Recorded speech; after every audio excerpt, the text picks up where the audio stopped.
Eso, súper contento en el día de hoy. Gracias a todas las personas que nos están viendo y que han esperado esta entrevista. Hoy estoy nuevamente, esta es la palabra mía, estoy súper pompeado porque la persona que yo tengo aquí presente es una persona de admirar. La conocí en Puerto Rico con una sonrisa gigante y de eso es que vamos a estar hablando hoy. Vamos a estar hablando de cosas personales, vamos a estar hablando del triatlón y cómo se mantiene esa gran motivación, este gran ser humano. Así que la entrevista de hoy va a ser en inglés, así que si tienes alguna pregunta, que quieras comentar o lo que sea, puedes hacerlo a través de los comments. Muchas gracias a las personas nuevamente que nos van a estar viendo, que nos están viendo. Al terminar esta entrevista, esto va a estar en todos los medios, en todas las redes sociales, así que pueden buscarlos a través de YouTube y a través del podcast de audio. Así que sin más preámbulo, esta persona yo la conocí en Puerto Rico, siempre sonriendo, siempre con una buena vibra, pero súper positiva. Representa una marca de nutrición que yo llevo utilizando por los pasados 20 años. Tenemos un gran amigo en común que es el señor Phil Ruiz, una persona que yo quiero con ganas. Así que un abrazo, Phil, si nos estás escuchando, que espero que sí. Así que ahora vuelvo y repito, me voy a mover a la entrevista en inglés, así que muchas gracias, sintonícenlo, denle share, que esto va a estar a otro nivel. All right, so this is the deal. I met this lady with a big smile on her face doing races in Puerto Rico or in Puerto Rico. Okay, so and she is an amazing human being, very positive, and always, like you're seeing right now, she's always smiling. So here we have today the great Suzy Degazon. Suzy, what's up? How are you? Well, thank you for that great introduction. I am just dandy, thank you. I'm very happy to be here and ready to take on any question that you can fire at me, I guess. Well, this is the deal. It's not about question. It's about having fun, chit chat, drinking coffee, Puerto Rican coffee, and just having fun. Suzy, talk to me. Tell me about your smile. Why you're always smiling? Well, I don't always smile. It's the 1 or 2% that I don't. You don't see, obviously, but there's no reason to not smile. I think that if more people smiled, they'd be a lot happier with themselves. And when you smile and you're in pain, it makes you feel better. And so I think that if you smile, other people smile back, and hopefully you have a happier surrounding. No good going around miserable. That's so And awesome. I take a lot of money for my dental work too. You know, I talked in the past in this podcast about another great triathlete that I'm sure at least you have heard of her, Natasha Batman. She's for me one of the great inspiration, and you remind me so much of her because she's like, and she's running, and she's smiling, and talking about that, about leaving the pain away, about with the smile. It is like makes total sense. You know, the strongest muscles are in your jaw, your thumb. So every time that you smile, you just relax, right? Yep. In fact, Suzy, I sat at the same table as Natasha Badman in 1996, I think, at the Muncie, Indiana Triathlon. oh, nice. Long time ago. I bet it was a pleasure to do that. Like being both of you together, or do you met her? You said. Yes, I have. Oh, nice. Very inspirational. That's same as you. Same as you. Suzy, tell me about you. Tell me about. I met you in Puerto Rico a long time ago. I think it was in 1999. So let me tell you a story. Before going back to 99, when I was a little kid, I went once to Boquerón, right? To Boquerón in Puerto Rico. That's in the west side of the island. So, and I went to this restaurant, which was in the entrance of El Balneario. Okay, El Balneario, it's a place where people, it's kind of a public beach. and you can go there and hang out and have amazing time in beautiful waters of Puerto Rico. So there was a restaurant right on the corner. I was a little kid. I never thought I didn't know what triathlon was, and I saw this big poster of Suzy Degazon in triathlon. So that's how I knew about triathlon after. So the first introduction to triathlon was in that restaurant when I saw your an article, a newspaper article with a picture of you in that restaurant. How do you got to Puerto Rico? What happened? Well, there's a program called Acurio Así, I do believe, in Latin America, and they came and did a story on me about that. I was on a sailboat. It was 1993, and I was on my way to St. Thomas, and I was going to meet some other people, and we were going to sail to Australia, where I wanted to live ultimately. However, on my way to St. Thomas, we stopped in Puerto Rico, in Bocaron.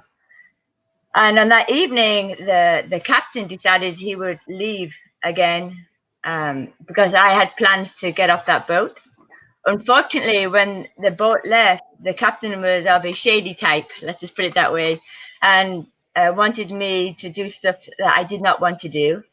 And so I decided in that instant, I think it was like midnight, to jump over the side of the boat and swim a few miles back to Bocaron, where I woke somebody up on a waterfront home, and they let me in, and the rest is kind of history. I wasn't planning on never heard of Puerto Rico, and I made it my home for 13 years.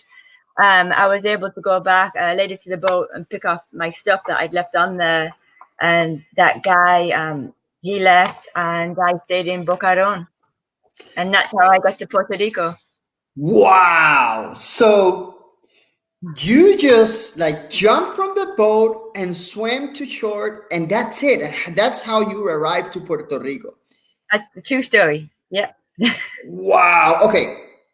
All right. So let's go back.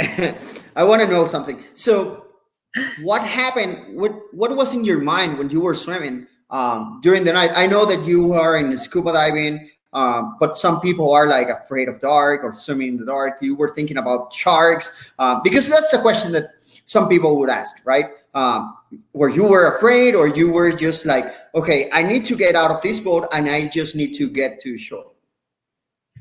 Well, I'd already been on the shore that afternoon because we were trying to get my booking papers to stay there, and I told a few people that it wasn't a good situation to be on that boat. Mm-hmm. And so I just thought, well, I'm going to jump overboard and swim back. I could see the lights and I was fine. I didn't think anything else. I'd rather be in the water than on that boat. And ended up in Puerto Rico. And funny enough, a lot of people don't realize that I really wanted to go and live in Australia. Mm-hmm. While I was in Puerto Rico, I had to go back and get a test done for my hearing because my test for the immigration for Australia demanded that I be in perfect health. I'd had the test already, but they said there was something wrong with my hearing, and I said nothing wrong with my hearing. Anyhow, when I went and got tests done, there's something wrong with my hearing, and Australia immigration said that due to the applicant's hearing loss, she would be a burden on public funds, and so I ended up staying in Puerto Rico. And I still have that paper, and I was going back to Australia wanting to be a pastry chef. And since 1993, I've just pursued my passion of scuba diving and triathlon, which was born in Puerto Rico to me. So that's pretty much my life happened from then on. That's so interesting. And like, we adopt you, right? Puerto Rico adopt you as one of our own, right? How do you feel about that? Like being in the Caribbean with people that, in Puerto Rico, we are must be bilingual, right? But many of the people, or some of the people don't talk English. How did you feel about that? Like not being able, maybe sometimes people won't be able to communicate well or understand you. I think for the most part, I learned how to say the basic stuff. Hello, goodbye. The smile helps, of course. Um, I quickly realized that I had two options in Boca Raton.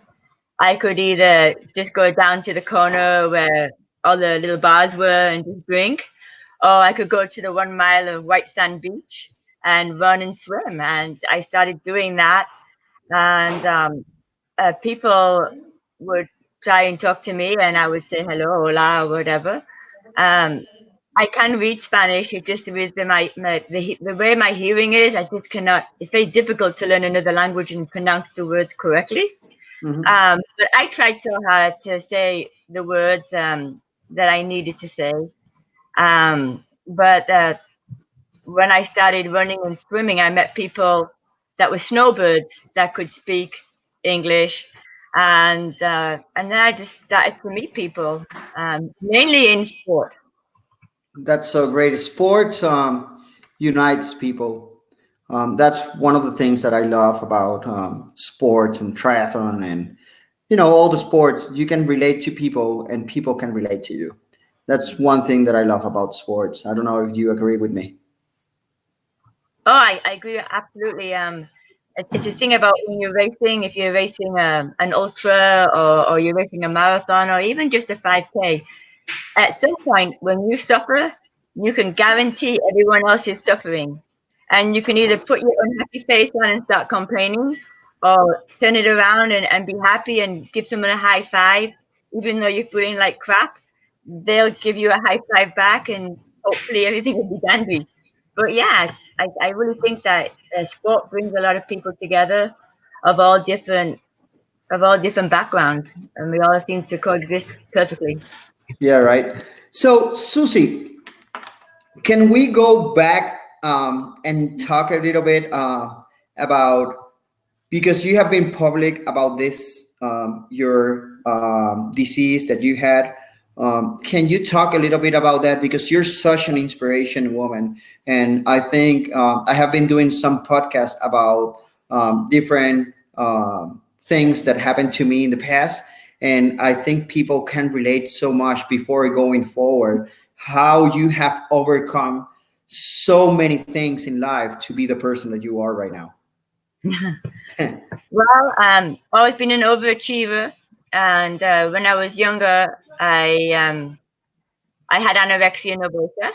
I was diagnosed when I was 15, and I didn't just have anorexia nervosa. I had anorexia nervosa. I was hospitalized in institutions many times.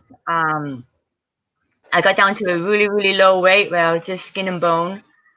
Um, I kind of lost my identity during those years. Yeah, in England, in the 80s, when you had anorexia, you can get arrested and put into a mental institution where you stay for 3 months and you can't get out. So you'd be on bed rest. I had a tube up my nose, feeding tube. I was on a reward basis. If I put a bit of weight on, I could have a visitor, or I could have something. So yeah, pretty difficult going through 10 years of anorexia nervosa. Ironically enough, I was a talented pastry chef, so I was called the anorexic pastry chef. Um, I did a lot of work experiences in London's hotels, in the Savoy Hotel and the Berkeley, as a pastry chef, and they all knew I had anorexia. And it's a difficult thing, and I feel for families and young girls and boys that get it, because it's a mental illness. You do not know that you have anorexia. You do not know how skinny you are, or any of that. And people say, "Oh, I wish I. Why can't you just eat something?" It's more than that. And when it takes it over, unfortunately, the only thing that can get you better is yourself. It's a bit like drugs. I mean, or alcoholism. We take something that has happened to our lives. We may feel that we're out of control, and by controlling the food intake was my control on life. It wasn't because I was fat or whatever. It was about control. Um, uh, But yeah, I've had psychiatrists, psychologists. I've been jabbed and poked. I've been hospitalized, institutionalized. Just sitting on a bed 24/7 until you get to a certain weight. In fact, in one hospital, I had allowed a TV, and I worked a marathon on TV. And I was like, said to my nurse, "Oh man, I'm going to do that one day." And she goes, "You can't even run to the toilet. Never mind run a marathon." I think I completed my marathon goal, but yeah, it's pretty difficult having anorexia. I coach high school, and I'm very careful on how to use the words heavy, big. I don't think there's any place in the world for this kind of harassment for kids. I think all bodies are beautiful, and I wouldn't wish to have anorexia nervosa on anybody. It's a horrible, horrible illness, and I'm glad that I was that 1%, as bad as I was, survived. Susie, I just want to say that I'm so happy that you're alive. Thank you. I'm happy too. And I totally agree with the things that you said. And even though that I haven't been into your situation, I'm a recovery drug and alcohol addict or recovery addict, and it's a mental weakness. But like you just said, you have to control your life. And I just like you just touched me what you just said. So thank you for sharing part of your story with me and with us. And Susie. So okay, now we went to the past. You came to Puerto Rico. How did you start into triathlons? Oh, well, El Gran Fialo was going through. I think I saw either Fabiola and I saw Carlos Lombard. I didn't know their names back then, but I remember them going through of the. They came down through Bocaron, and at the restaurant, the Triangulo, they would turn. And I was like, "Oh, what's that?" It goes to the triathlon. I was like, "Wow, this is crazy." Anyhow, that was when I first got there in '93. So that would have been March, because El Gran Trialo in March. I was what was I doing? I was on the beach and I was finishing off a swim and a run, and there was a lady there. Do you remember Johnny Ramirez from Bocaron? He's an older guy that did triathlon, and his wife had said to me, "Hey, you look like you're a good runner. Why don't you do the 10K in Cabo Rojo?" I went, "Never done 10K before. I think I'll do it." So I signed up for this 10K. I didn't know what to do, and so I ate monfongo for the first time before my 10K. And I got a lift down to Cabo Rojo. I do the 10K, eating monfongo, which is very garlicky, fried banana, monfongo and tostones. So now And I'm just gonna make a stop in here. So mofongo, it's kind of a traditional food in Puerto Rico, very greasy, fried with onions, a lot of flavor. It tastes amazing, but I think it's awful before race. Anyhow, I just wanted to make that wanted to comment. taste monfongo, and someone said, "Hey, you know how friendly people are?" They were cooking down the people next to me, and they said, "Do you want some?" So I had some. I go and I sign up for my 10K. And while doing the 10K, I won my age group.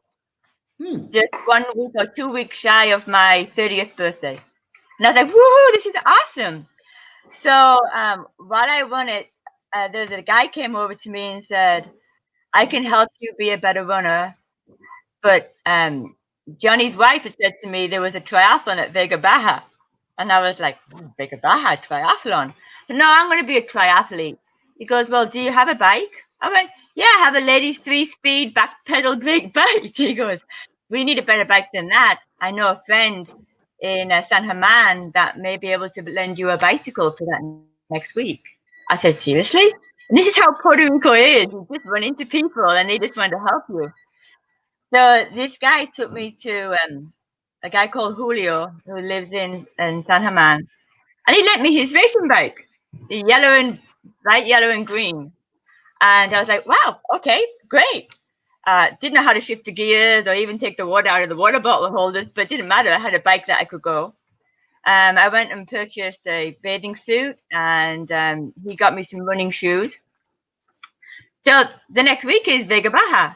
I don't have a car. I don't drive in Puerto Rico. I just have this little 3-speed back pedal bike and now this beautiful crafted machine that I'm going to ride for this triathlon.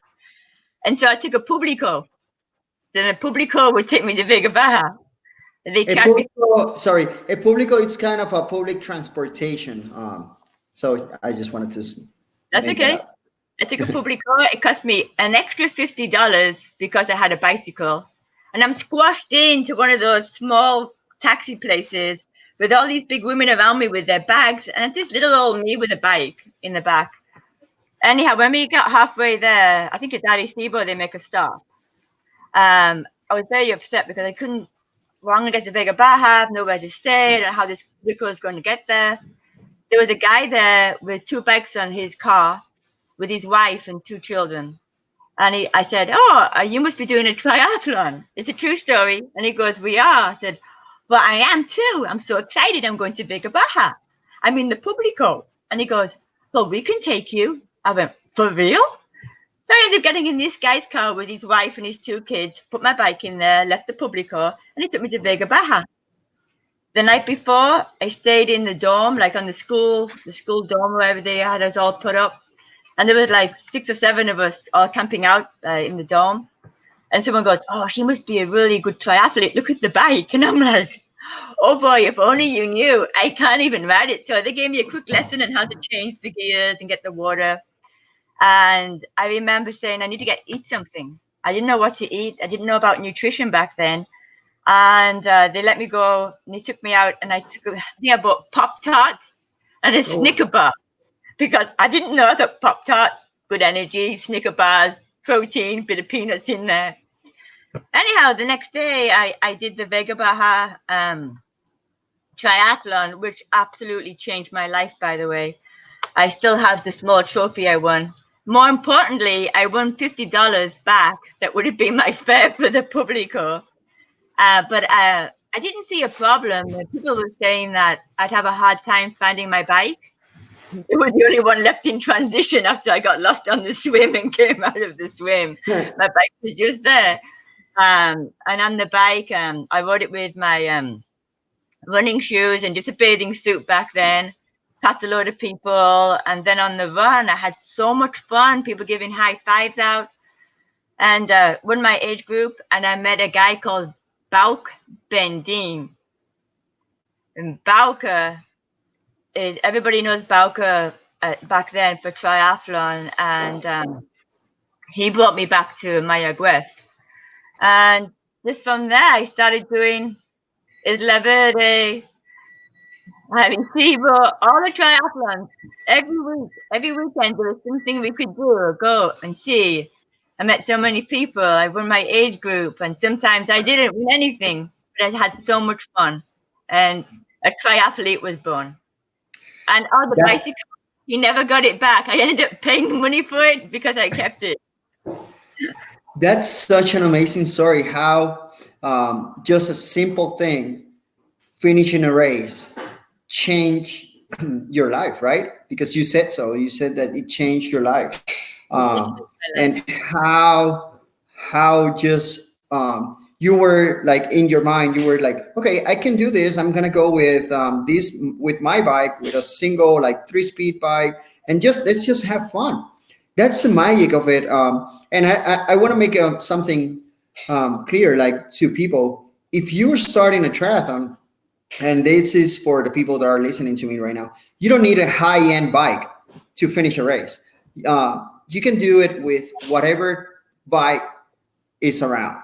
You just need to be able to have fun.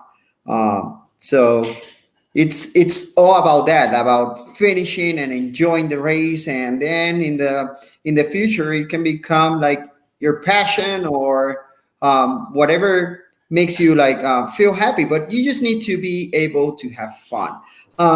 So Suzy, after that, you have definitely changed your life, because you have complete more than 450 multi-sports events. So, and you were a professional baker, and you still or not? Do you still bake? Baking? Yeah, you because you were a professional pastry, right? I am. I'm still doing. I do some wedding cakes every now and again. I do a lot of cakes and pastries, especially through quarantine. People have been wanting some specialty cakes, so every now and again I'll whip some up. What's your favorite? Well, my favorite personally is millionaire shortbread, which is shortbread with caramel and chocolate on top, only to be eaten after a marathon. That sounds so great. Susie, so you have completed more than 450 multi-sport events. You have been on top of many of the events as an age group, as overall. Um, Talk to me about that. How does it feel like being able to travel like all around just to finishing races or completing races or finishing top 10 or overall? How does that feel becoming that such an amazing athlete and overcoming so many things in your life? Oh, that's a very big question you just put there. Boom. Yeah, it's huge. Thank you for throwing that at me. So you said something about having fun with the sport, and a lot of people might think that I'm pretty goofy or whatever. But for me, in that trip to Vega Baja, I was asking the gentleman that took me there, forgot his name for the life of me at the moment, and he was telling me about triathlon, telling me about the different distances, half Ironman, an Ironman, Olympic distance, blah, blah, blah. And I went, wow, an Ironman, that's a long way. And he said, oh, yes, but women don't do that. Now, this is telling someone like myself in 1993, in April, I believe it was. I was like, women don't do what? So, of course, when I get back and I made friends with Bauke and I began to do the Triathlete magazine and all that kind of stuff, and I joined triathlon, I was like, oh, I think I'll go do an Ironman. So I signed up for Santa Rosa, not Santa Rosa back then. I forgot the name of it. It's in California. Uh-huh. So I go there to do this Ironman distance. It's not an Ironman event then, and that was in July of '94.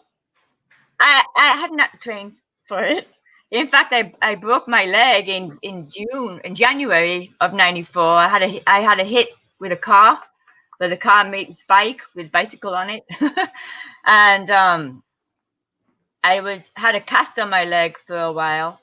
Cast came off in March, and I went in July to do this Ironman distance event.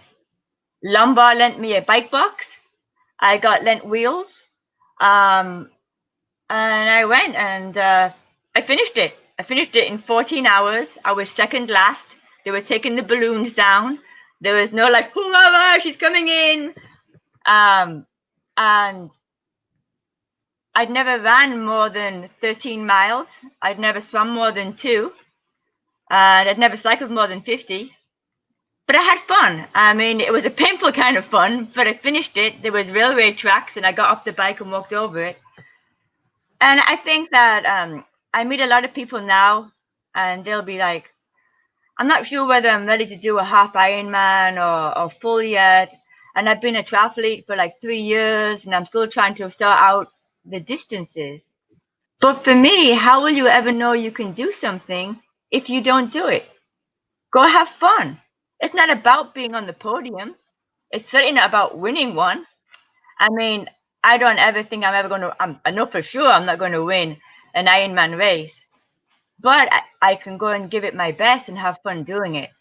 And so that was the way I kind of got into all this ultra distance triathlons, by meeting people, talking about an event. And in 1994, I ended up meeting people that told me about Ironman New Zealand.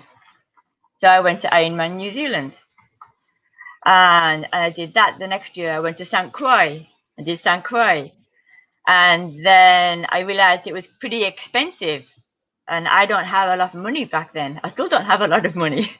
And how am I going to pay for all of this? You know, back then in Puerto Rico, triathlon was great. $20, $30 for an entry, good times, and really unique, beautiful, handmade artisterian trophies. Rincon would have the El Faro, and just beautiful trophies, which I still have, by the way. But yeah, so then I started meeting people and having to get sponsors. And I went to do that triple Ironman in '96, and I slipped on black ice in the night and broke a couple of ribs.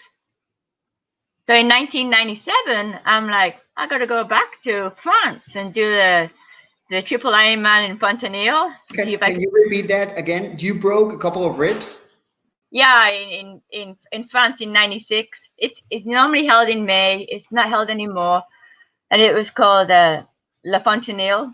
It's a triple, the Défi du Mondial, and it is a 7-mile swim in a pool, 336 miles in circuits, and 78 miles running.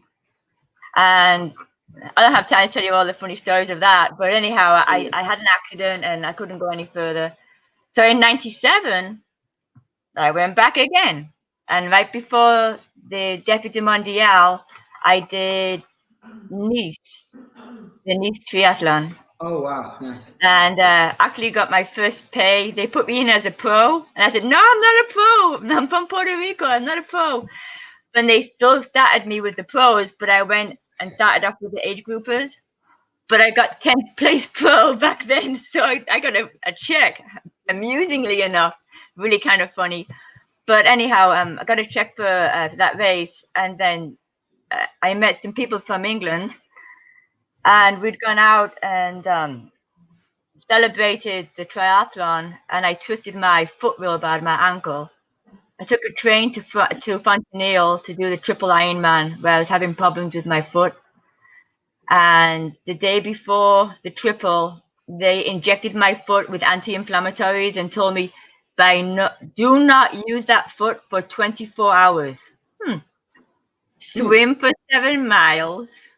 Cycle for 336. That should be 24 hours, yeah, before I put my running shoes on.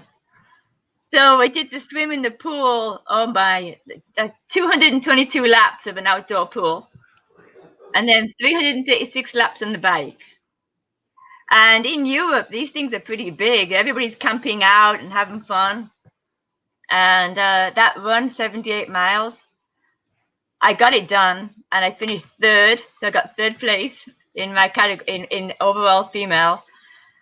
And I honestly could not walk for 3 months after doing that.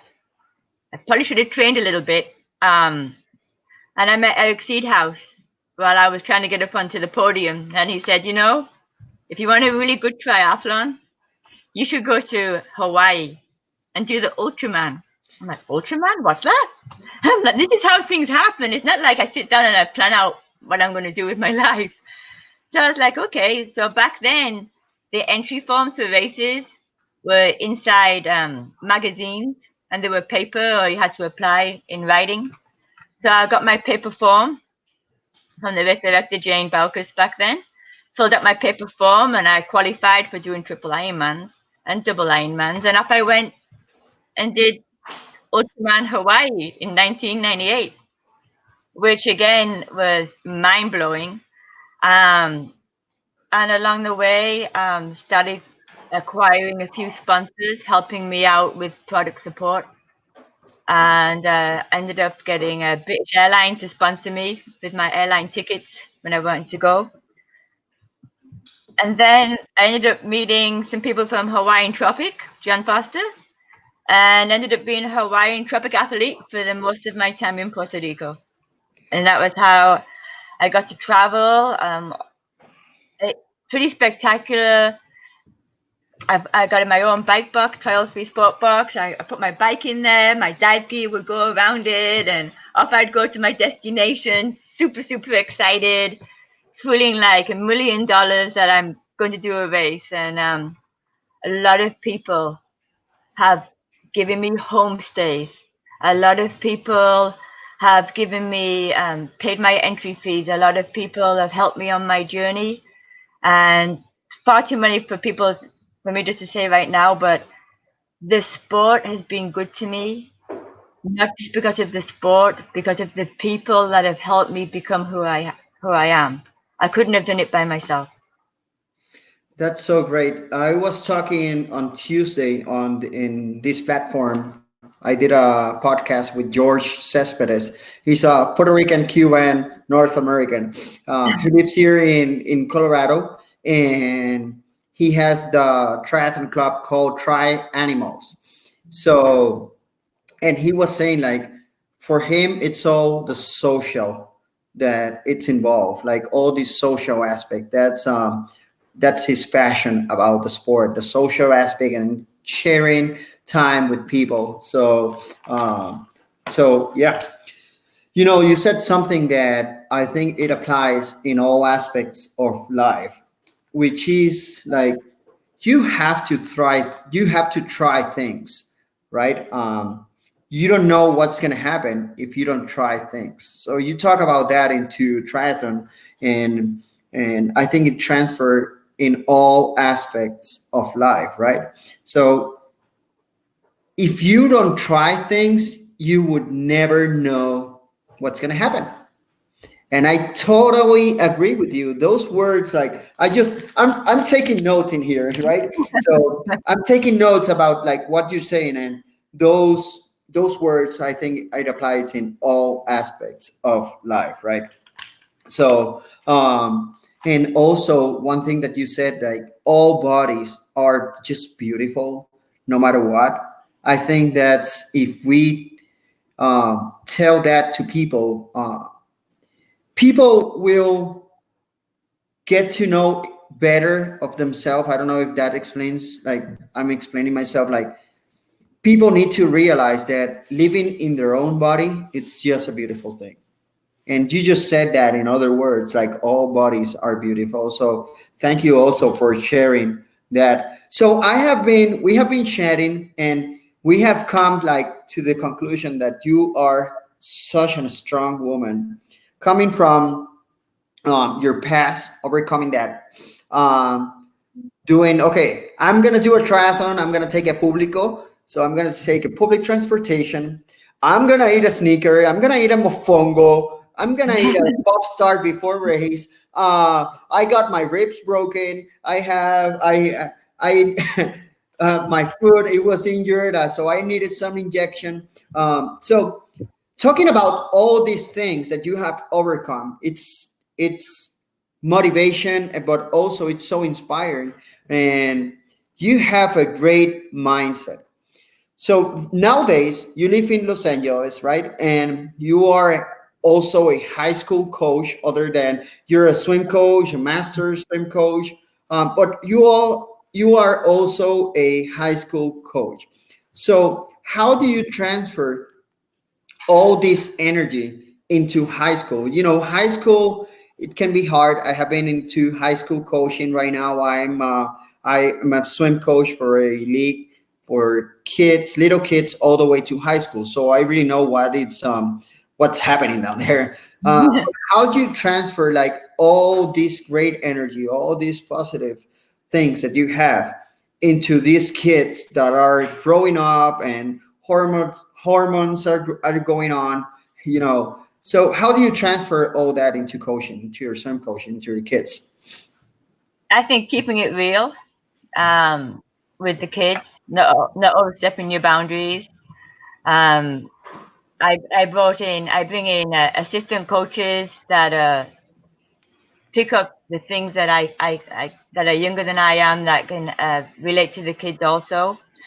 But I think that at the end of the day, sometimes I'll share a funny story that I did something, or I've been there, and they're like, oh, Coach Suzy, there's something you can't do. But I think by keeping it positive and real, I don't have any room for bullying or shaming on my deck at all. And I keeping it real. I mean, very honest with the kids of my past and how I have been. And I have been known to say, you're going to let Coach Suzy beat you doing a plank, because we do dry land and do planks and stuff, you know. But I am very motivational, and I always try to say the right thing to the kids to make them appreciate how lucky they are to be able to be in a high school team, because here in LA, you have to have your grades to be on a team. And team is everything in high school swim. It is not an individual sport. Doesn't matter how good you are, everybody gets that point for the team. And so it's a different concept to the I, it's a we. And I try to instill that with the team, that while they're in high school playing the sport of swimming, it's a team sport. When they go out to different other venues, it might be an individual sport, so I'm lucky because I'm able to motivate, I'm able to share my experiences, and I'm able to say, wouldn't do that. I did that when I was younger and it didn't turn out too well. Yeah. so, so that kind of thing. Motivation is my strongest point. And it seems like that way. So, Susie, before going to the Q&A from some of the people that have been writing me stuff, and I choose four Okay. out of like a bunch. So we're living in a hard situation right now, right? And it's a worldwide situation, right? So, and before you talk about suffering and suffering together on races and high five, right? And that's something that you like. And also, right now, you just talk about like the team.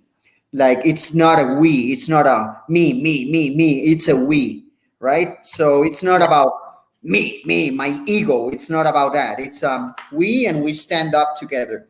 So living in this situation, talking about sports and talking about team and also about races and suffering together, how can we apply these things according to your experience, and or how are you doing with this situation that we're living nowadays, and with the COVID and being on quarantine, or being like safe at home or staying at home?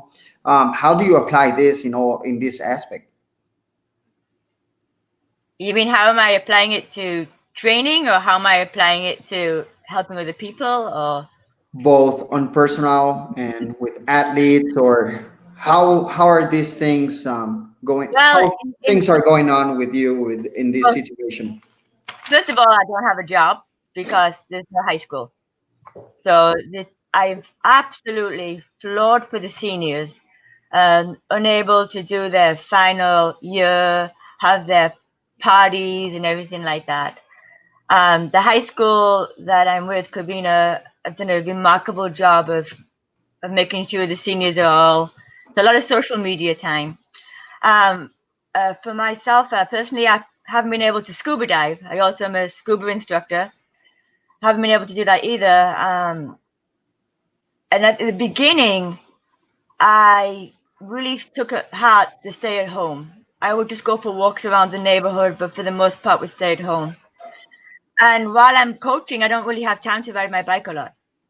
So with this lockdown in place, I thought, but time to fall back in love with my road bike again.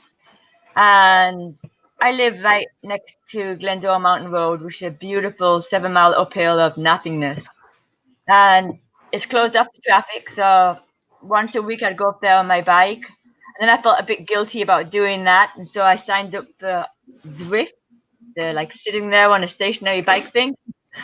Well, let me tell you, I never thought I would see the day when I would sit on an indoor bike trainer. The day has come, because I, trying to be a good citizen, I guess, but I do go out once or twice a week on the bike outside.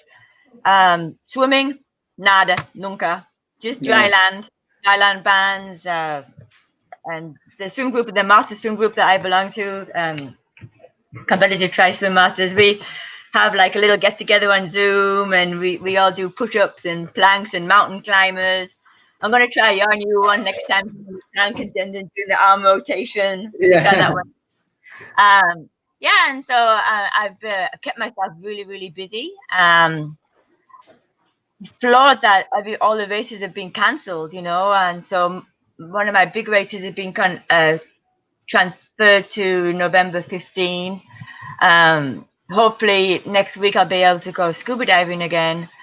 But also looking out for my neighbors, and I've had my friend Linda send me a load of face masks, and so I've been giving out face masks to people that need them, checking on people. So you're still helping out people, and that's amazing. And so we are all in this together. Yes, We are in the same path, and what you just told before to us, like we are suffering together in a good way. Let's put it that way. Susie, I have a couple of questions for you. I have 4 questions that I choose from people that wrote me. The first one, it's I always try to do this like with people that are on my podcast Q&A from random people, not just from me. So Ryan is asking, if the water for you, it's kind of the blood in your body. He's talking about that, thinking that you love water because of swimming and scuba diving and teaching other people how to swim. Is that the blood that goes through your body? Like this is the water? Like that's the question. Like if the water, it's your passion, that you made that like kind of your passion. Let's put it that way. Like it's the water. It's the water. I love scuba diving. I've been a scuba instructor with Patty for 29 years. That answered the question right there. I love the water. The swimming aspect, a little bit difficult because I was 30 years old when I did my first triathlon, and I taught myself how to swim in Bocaron Playa. Swimming, I was 5 minutes from the beach, and the swimming, very difficult. And if I had my life over again, I would say, if you want to be a triathlete, get yourself enrolled in a master swim class.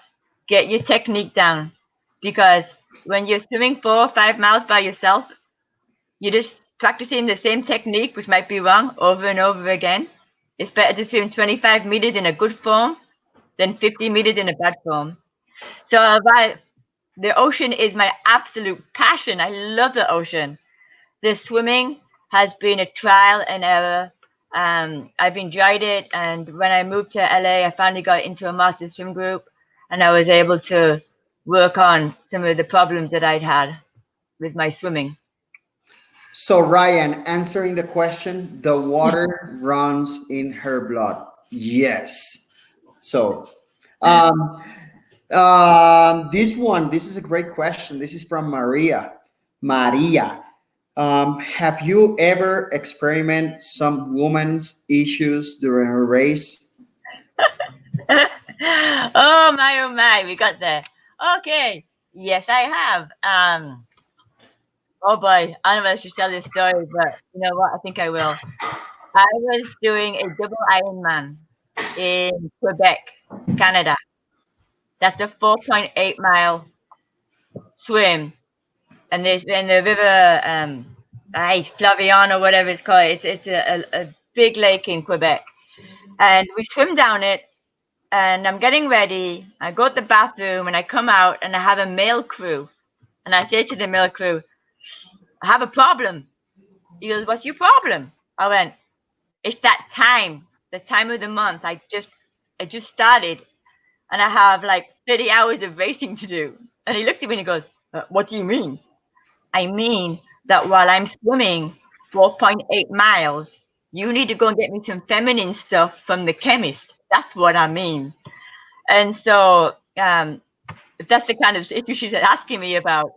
So 4.8 miles later on the swim, I'm coming out, and in ultra racing, you have like a transition.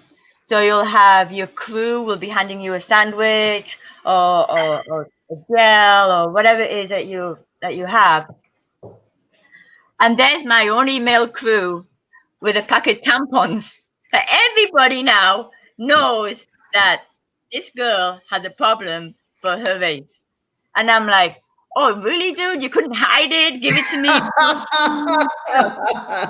There.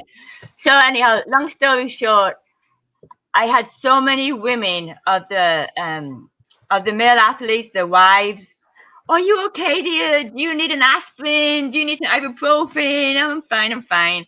And I finished that race, but yeah, it happens. And so the best thing I can tell women is that, and this is in any triathlon for me personally, but when you're having a bad day, go for a run. When you're feeling super, super tired and you feel like you couldn't do another thing, I go for a swim because I'm going to be tired when I swim in my triathlon for long distance. I have to learn how to feel tired. And same with if I have cramps, I'm going to go ride my bike because in a race, you can't just say, oh, I don't feel good. Can we just stop the clock while I take a little reprieve? So you have to train how you're going to be on your race day because race day is not going to be perfect. Something's going to go wrong. So you may as well just train like that. I train with, here in California, I train with 2 little dogs. I run a lot. They have taught me that you can run. It's okay to stop and smell the flowers. It's okay to tie your shoelace. I have a real nice watch. And I go, oh, I'm going that slow. Oh, what a shame. Because you've got to keep on moving forward. And so if you're always training fast or training when you feel really good, and comes race day and you get that woman's problem, or you get a migraine headache, or you get a toothache, which I've had all, you've got to know how to push through it safely to finish your race if you want to finish your race. And so I trained through good days and bad days. So when that thing happened to me in my race, I was able to keep on going. Wow. I hope that answers the question. But yes, I have. I have to do this. This is called drop the mic. Boom. That was an amazing. Suzy, 2 more questions. And one of those questions, this guy asked a bunch of questions, but I'm going to save that for the last. Chris, she asked, what's your inspiration? Boom. That's a good one. What's my what? Inspiration. My inspiration? Yes. My inspiration. Yeesh. Sorry about my Puerto Rican accent. I'm trying my best. So you mean my inspiration to do triathlons, to do what I do? She said inspiration. Yeah, let's talk about triathlon or life. So my inspiration is, and I've been asked before what makes me tick or why or stuff. I could be dead. I could have died when I had anorexia. I could have died in that hospital when I was on bed rest, or when my heart gave out, or when I just got so thin that I couldn't do anything anymore. But I did not die. I am able to wake up every day and live my life. And that is my inspiration, because I could have died and I would not have been doing all these wonderful things. And I'm by no means perfect. I've made a lot of mistakes in my life. But at the end of the day, I try and live every day like it's my last day. I'm a little bit goofy. I'll do things like, I'll just suddenly break out into song and dance or whatever it is. But I do know that life is pretty good. And it's a good day when you can wake up and enjoy it. I've had my share of illnesses and my share of sideline with sport injuries. Got pretty depressed thinking, oh, I'll never be a triathlete again. But I get through it. And so my inspiration is life, is live your life. Be happy. Don't, people are always like, oh, so-and-so said this about me and that about me. And when we should not really care what they think about us. We should be just living our life on our terms. And I do get upset when people trash talk behind my back and say stuff about me because I'm human, but I shouldn't let it go too long. And I married a wonderful guy here in LA whose father lives in Puerto Rico. And he has a saying, and the saying says, if you're not living on the edge, you're taking up too much room. So my inspiration is life. Live your life. Thank you. That was inspiration. Thank you, Susie. So, last question. Susie, I trained this guy. I don't know if have you heard of it, Joel Matos, the long distance swimmer. Yes, I do. I follow Okay, him. so Joel has some questions for you, and talking about long distance. So he's asking, what tools do you use to keep your mind in, like, keep mindset when you're racing those, for a long period of time? There's various tools that I use for that. One of the most important things about ultra racing is your nutrition. And if you do not have good nutrition while you're racing, your mental state will definitely fail. And so, first of all, is nutrition. Obviously, I'm going to say Hammer Nutrition. Sorry for the plug, but I'm a Hammer Nutrition athlete. And I'm gonna make a pause because he's a Hammer Nutrition athlete and I'm a Hammer Nutrition athlete.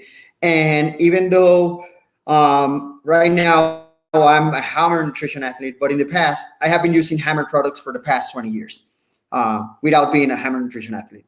So I'm totally agree with you. Boom. Thank you. But Okay, I sorry. use Hammer Nutrition. They've been with me for a good nearly 18 years. I'm thinking with Hammer Nutrition.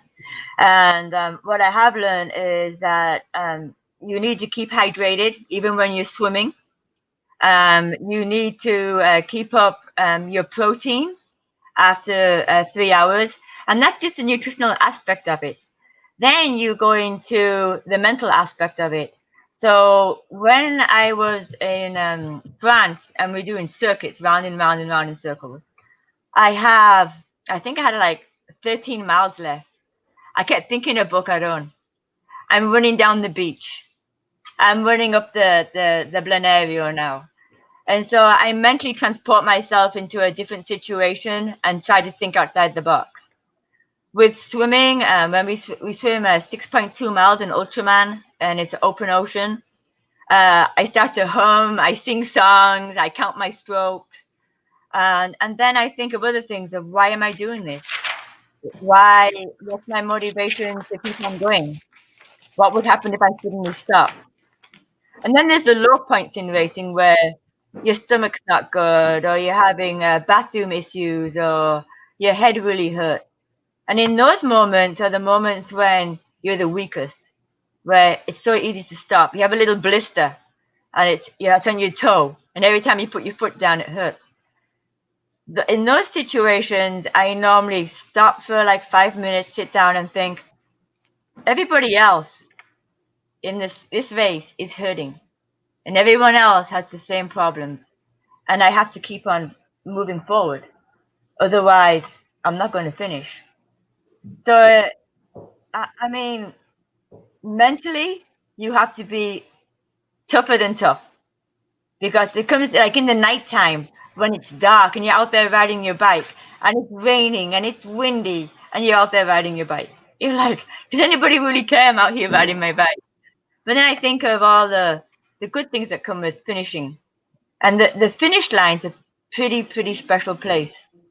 But mentally, it's just a game you have to play. I also play another game, and I've done this a few times in ultras where I'll be running or in a marathon. I'll say, that person down there, he's an escaped convict. We need to go catch him. And so I'll run to the person in pink, and I'll next to somebody that I don't know. I'll say, hey, you want to run with me? Let's chase that guy down. Then we'll catch that guy and we'll start laughing, and suddenly it's 200 meters has gone by, and I'm feeling a lot better about myself. So yeah, mentally, just all the little games that we play, all the little mental games.